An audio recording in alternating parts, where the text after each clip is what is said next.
He said over and over again, Dr. Greer, just be careful. Dr. Greer, just be careful. Dr. Greer, just be careful.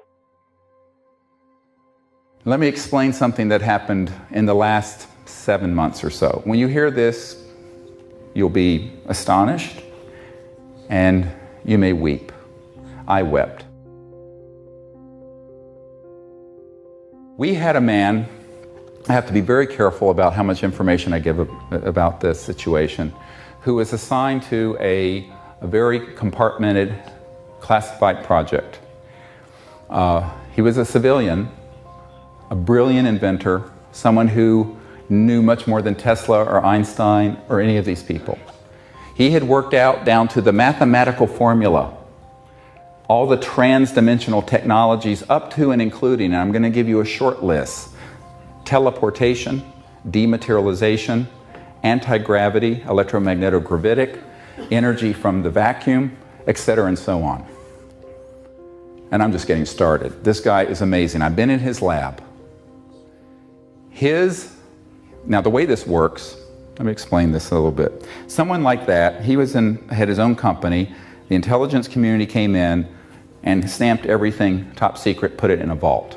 He then got pulled in as a contractor to do special projects for these compartmented operations. Over the last 5 years, we had convinced them to set him free and to work with us on these technologies. And there were 5 what they call shepherds. This is the word that's used in the intelligence community, who were his shepherds, who were in charge of this kind of classification or policy. And they all agreed it was time to bring out the first level of what this gentleman could do, which was basically an energy generation device that would run your home, or you could put in your car, and you would never have to touch a drop of oil and ever have an energy bill. Because he had this. I mean, we saw these things. Now, at this point, what happened is we said, all right, has this actually been vetted, evaluated independently? And they said, yes, absolutely. The top Department of Defense laboratory near Washington, D.C., had taken his information and independently, without his assistance, just from his formula and designs and engineering specifications, replicated precisely what he had. And it worked. When they did that, a group of people came in and said, leave this alone and put it in a vault and never let it come out again.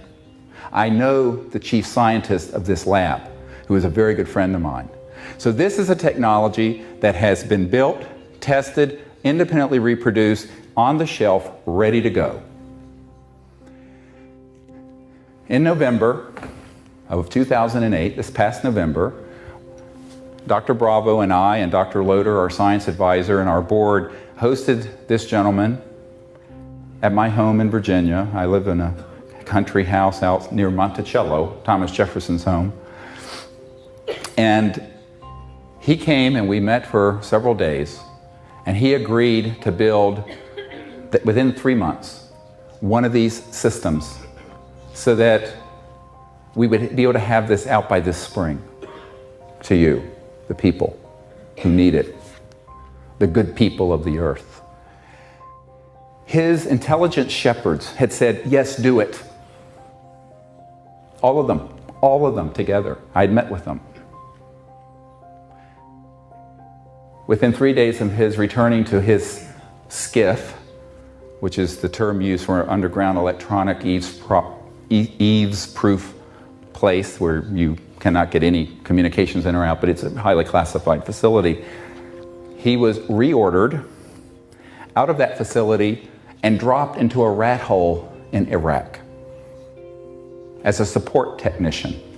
This, one of the most brilliant scientists on the world today.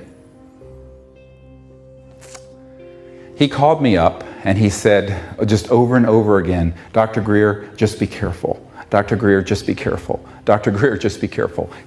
Someone had put the fear of God in him, and he thought he had a clear go because these really well-placed intelligence operatives, but some other people from outside those 5 shepherds came in and said, oh, no, you don't.